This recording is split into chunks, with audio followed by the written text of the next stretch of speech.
find out, techies. Here's what's coming up on today's show. We look at how video games are being used to help children at East Cheshire Hospice. We go live to our team in an aviation simulator in Salford for training future pilots.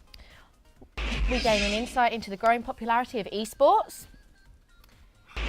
How are video games encouraging us to keep fit? We'll be finding out more. We catch up with Dr. Cheryl Olsen about the impact of violence in video gaming. And joining us live in the studio, we are very pleased to have Dr. Angela Tinwell from the University of Bolton to tell us about her research into the uncanny valley theory and to join in our discussions. All this and more coming up in the next half an hour on Tech Today.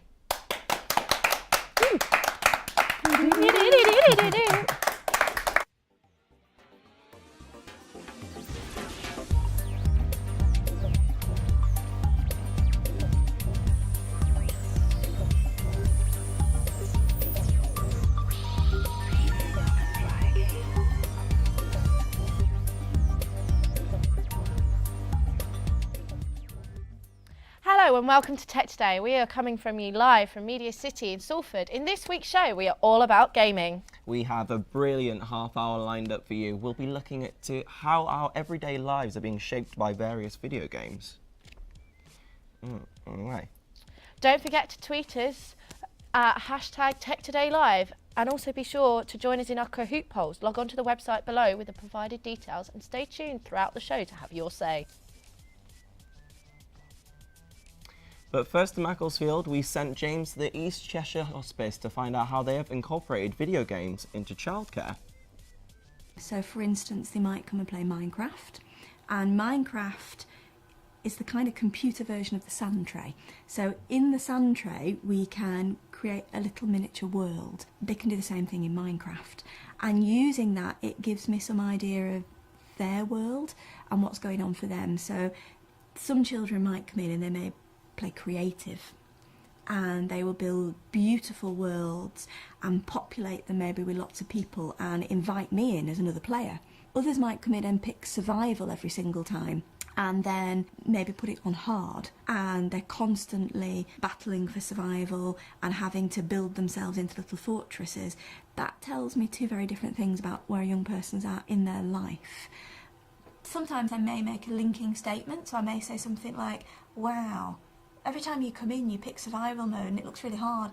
I wonder if it feels like that for you at the moment out in the real world. Other times the child might invite me in as I've got my own iPad. So for example with Minecraft they might say, actually let's link up and you can come in my world and we can interact as characters. And again, that tells me loads about what's going on, because some children will invite me in and it will be really cooperative. They'll say, oh, come and build a house with me, and maybe they'll even teach me how to use Minecraft. Other times they'll invite me in and they'll kill me off as quickly as possible, and maybe they'll show a lot of aggression towards me. Again, it's a safe way of expressing feelings. So if they're feeling angry, coming on the iPad and picking a game where I can come in and they can attack me is a far more acceptable way than them coming in the room and attacking me. So shall we Spirits of Spring? That's the game about bullying. Everything from the music it plays to the atmosphere helps elicit certain feelings. Okay. So you have this little character and you can move him with your finger. And what do you try and do with this character? What you're trying to do is, there are these evil birds who have come and stole springtime from the planet, and basically they're bullying him. Okay. Him and his friends. He's got a bear and a rabbit that are helping him. Ah, right. You can just see them in the background there. And he's having to go through the game and help restore spring. But in order to do that, he has to overcome his fear of the birds. Okay. In fact, do you want to go? Right, so you drag these spirits somehow over there. Yeah, you click on him and then kind of pull him over. Ah, okay. There we go. I made a flower. Hey.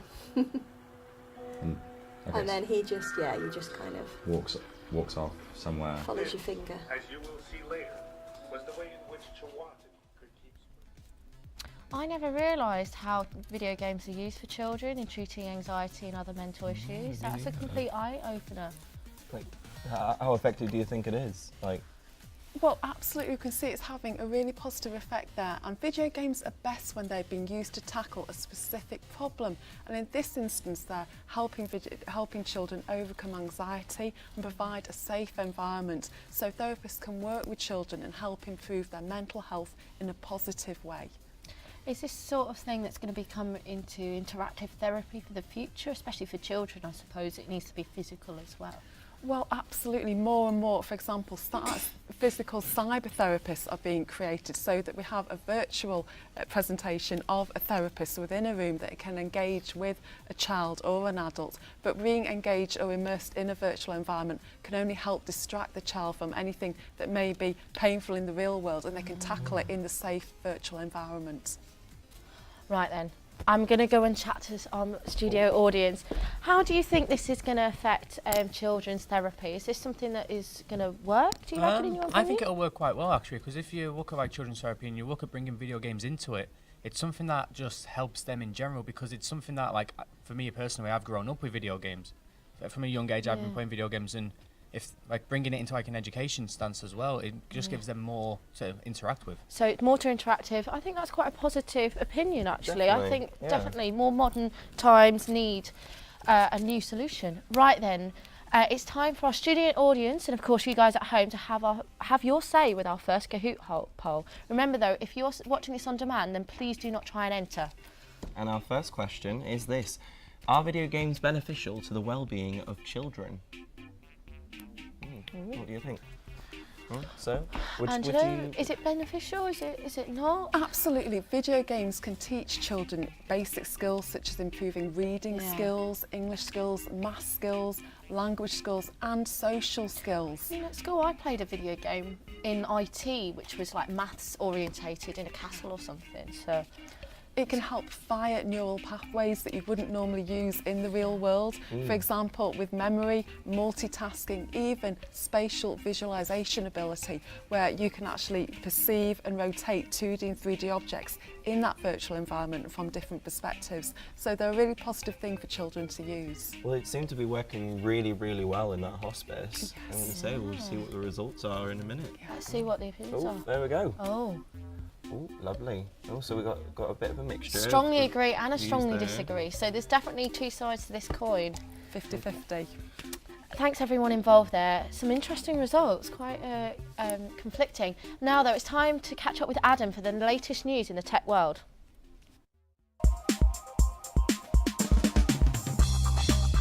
Hello there, I'm Adam and welcome to this week's Tech News.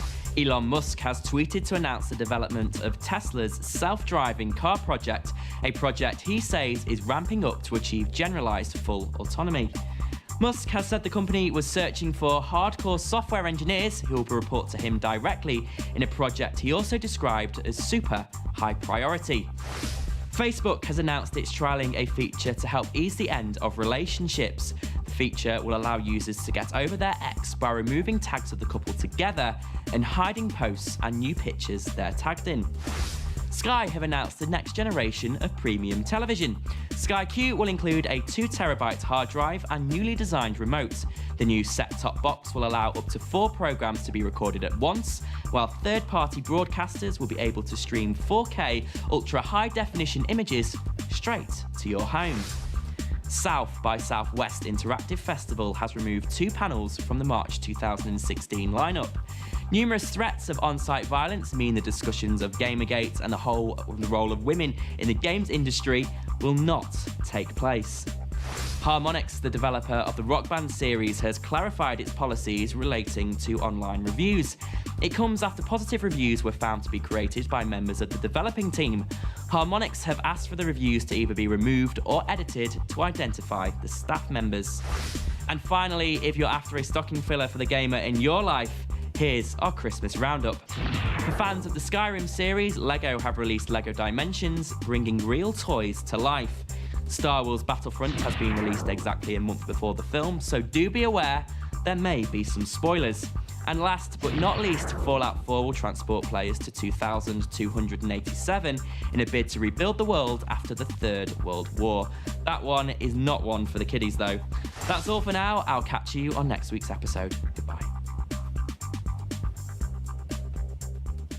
Thanks, Adam. Well, Dr. Tinwell has joined us from the University of Bolton, and she has been researching the uncanny valley theory, haven't you?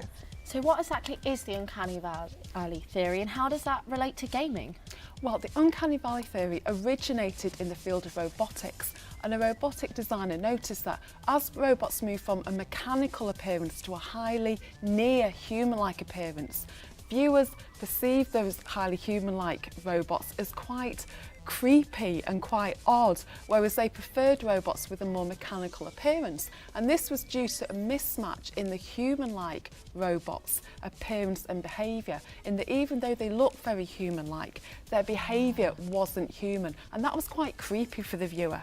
And this phenomena is happening in video games as the graphical fidelity for human-like characters increases. We're having this kind of creepy, horrible aversion to these characters, and we're trying to fathom why. Well, is it potentially dangerous that we can become attached to these like very realistic characters then?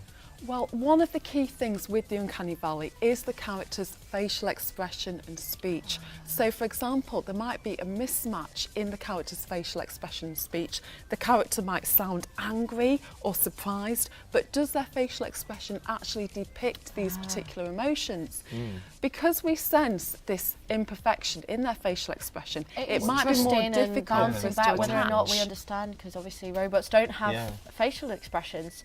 Right then, moving on. For many years now, budding pilots have received their pilot training on sophisticated flight simulators, which can accurately simulate real-life scenarios that pilots can face whilst airborne, such as adverse weather conditions and disastrous situations. We now cross live to our reporter Alex at Salford University's main campus, where he is speaking to a member of the Flight Simulator Society.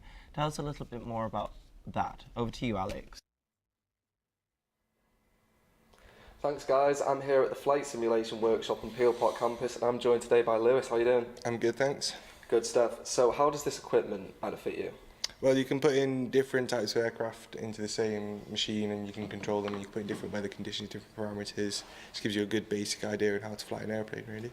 And how realistic is the simulation? They are pretty realistic. I mean, not all the controls are in the same place as in all the aircrafts that they've got the programs on.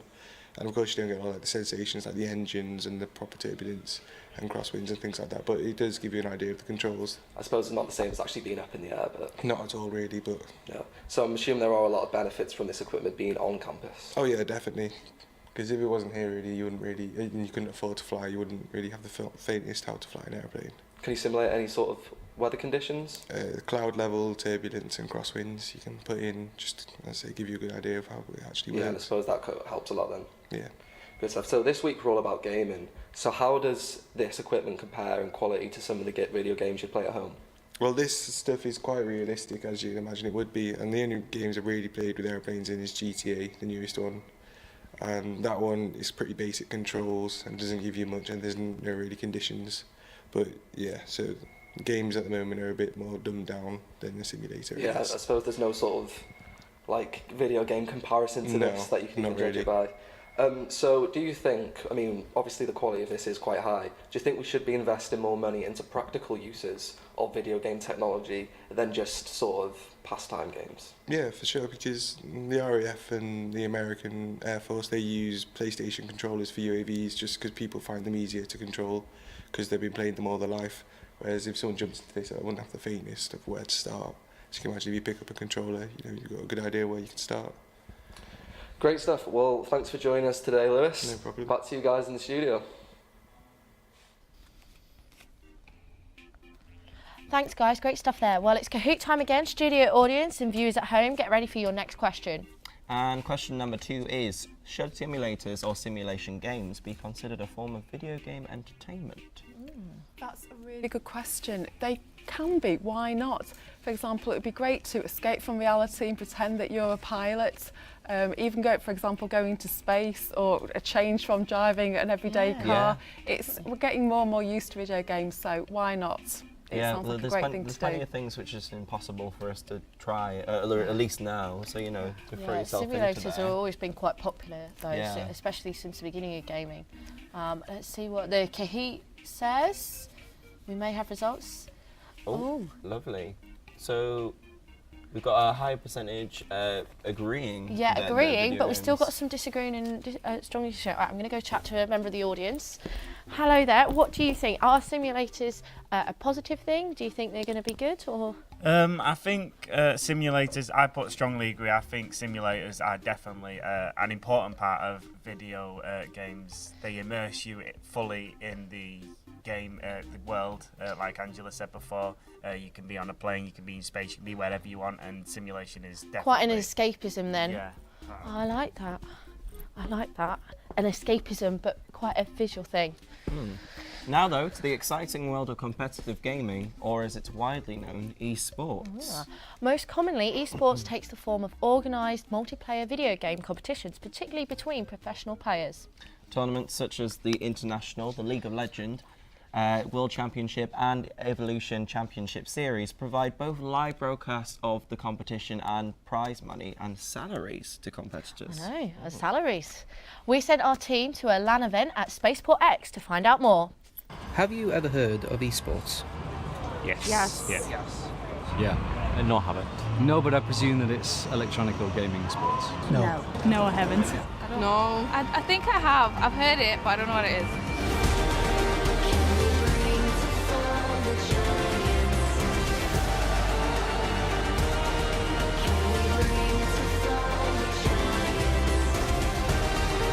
SKT will be your first ever two-time world champions! We are the ones to ignite the darkened skies.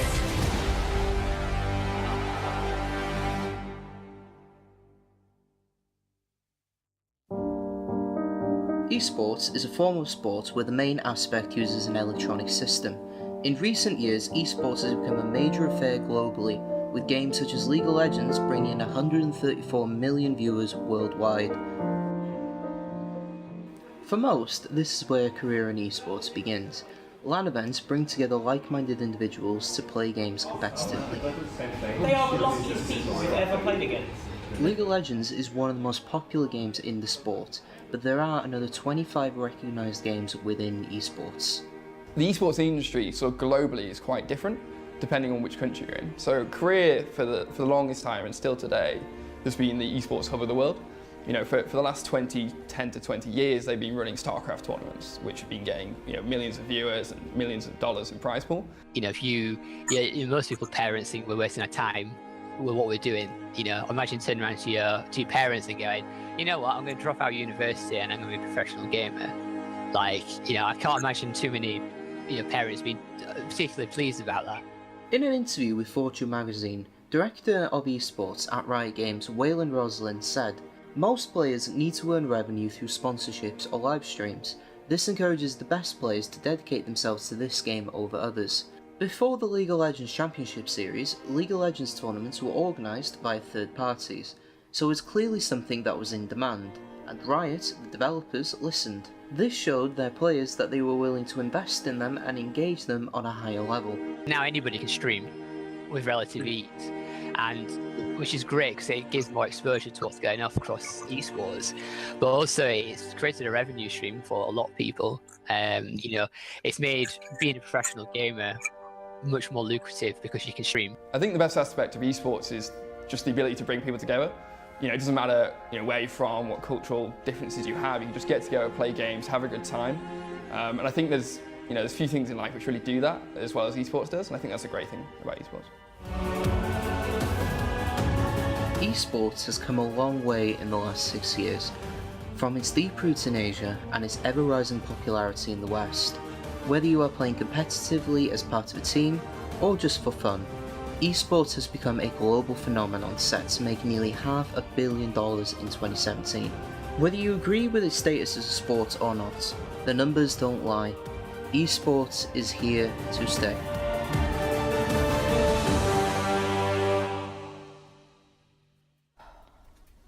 Do you think you could make a living out of esports? I mean, if I trained up a little bit, I think And I it's think something I'd you'd do want to pretty well do, with that. yeah. I'd enjoy it. What about you, Angela? Would you do it? That would be fantastic. It looks like an amazing opportunity for people who enjoy playing video games and who want to take it to the next level. It really, really does look like a great career. It'd be nice to see a few more females. Yeah, though, I in noticed those that in the teams. video. I didn't see Yeah. many girls there. Excellent stuff. Right then, I'm going to go chat to a member of the audience. Hi there. Hello. What do you think? Would you play professionally if you could? Is it something? If I was that good, then yeah. Sadly, I'm not that good. What do you think? No. What do you think of the VT and everything from that? Is it something that would you go watch it? Yeah, definitely. I've on many occasions watched like some of the championships. I actually watched that that match, and it was really good. Really, really good. Right. I'm sorry. I'm going to wrap up now. Ooh. What do we think? Oh, moving on now. Gaming with fitness elements. It's nothing new. We've seen Wii Fit come and go. eSport Active for the Wii and Dance Dance Revolution. We have all been gamers that have got off the couch and got our bodies moving. But the Zombies Run app, made by Six to Start, takes this a step further and encourages the user to keep fit by making you feel that you are being chased by the dreaded undead. We caught up with Sean to find out more. I really don't like that. zombies. I Yeah? don't like zombies. This is Sean. Sean is fit. Sean is a gamer. Sean wishes there was a fitness game. This is Zombies Run, one of many fitness games. Zombies Run puts Sean in the shoes of a zombie apocalypse survivor. Sean needs to run from the zombies to survive and collect supplies along the way to fortify his base. But Sean needs to act fast, otherwise the zombies will get him. Run, Sean! Having fun, Sean? Oh no, Sean. Did you hear that? That was a close one, Sean. Now you've got away from that pesky zombie. Have you got your supplies, Sean? Well, that box over there looks like supplies. Why don't you get those? You better get them to the base.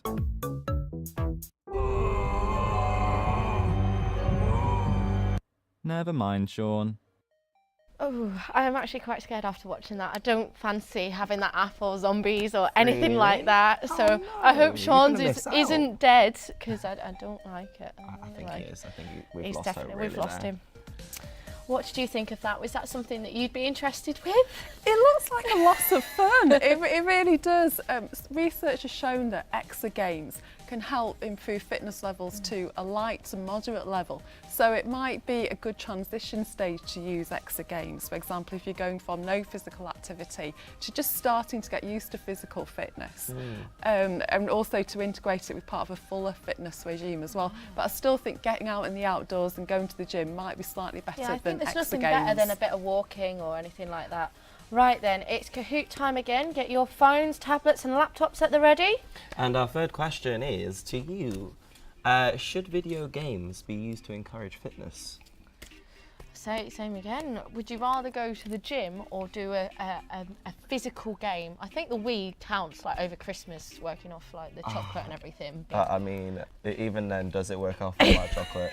No, I do enjoy fitness games. I'm not very good at committing to the gym, so like I do think fitness games are the one for me. What about you? really. Would you again, similar question? Would you prefer to have a physical game where you do that every day, like a routine, instead of going to the gym, or is that something that doesn't like interest you at all? Well, the advantage about EXA games is that you can set them at your own level. So rather than moving at the pace of a class in a gym, where it might just be low or high impact, you can go for a more intermediate level and set the avatar to be more similar to your own body type and level of fitness, so that you move more smoothly with that avatar. Results are in.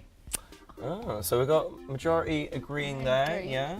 Encouraging fitness, yes. Yeah. Strongly disagrees. I think, as we were saying, it's not technically proper It's fitness. not- it's not the ju- ultimate But it answer. depends what you do, yeah. It depends to what degree.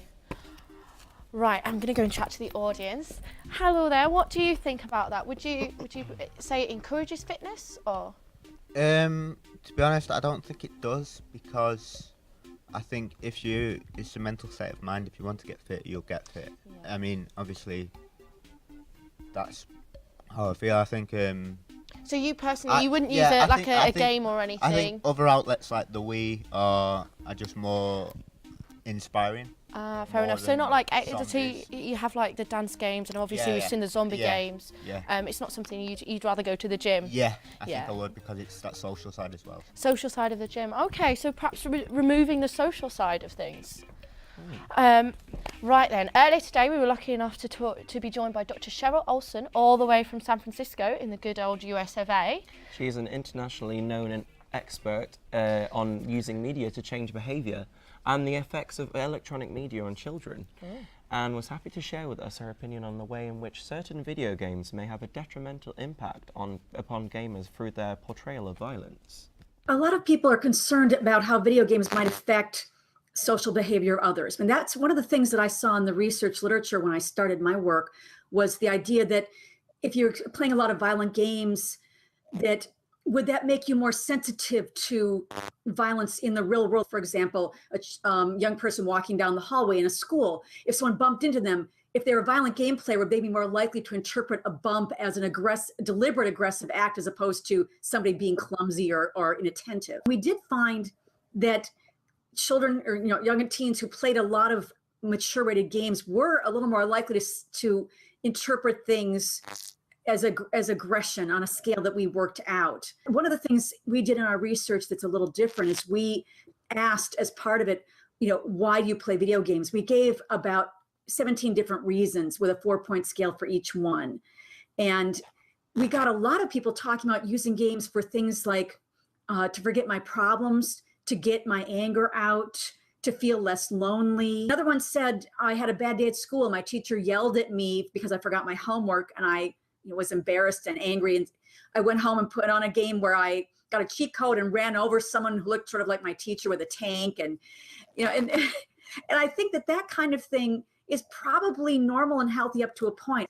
The thing is, we don't know when it might go too far, and when someone might be isolating themselves with games, for example, to forget their problems, and they isolate themselves to the point where the games start to reinforce the problems or create new problems.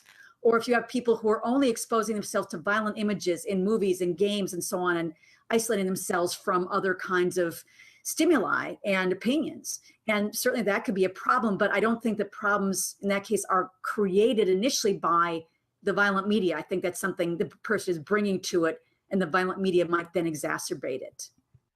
Some very interesting points from Dr. Olson there, but what do you think about violence in video gaming?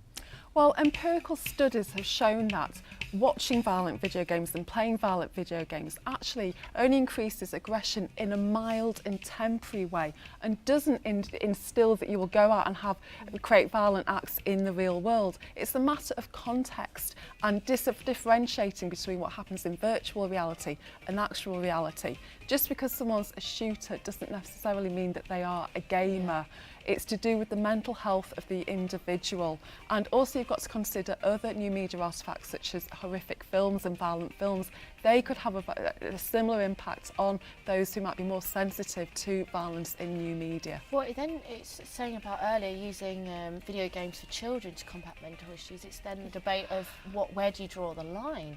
I honestly think, like, when it comes to it, if they've got like a dangerous mental issue, I feel like that's going to be the cause that's going to lead into something. Anyway, wonderful stuff. Well, sadly, that's all we have time for on today's show. It's been an interesting episode, lots of discussion points, Jordan. Definitely has. But thank you very much once again to our studio guest, Dr. Angela Tinwell. Join us again next week when we'll be looking into the world of automation technology. Goodbye. Bye. Thank you so much.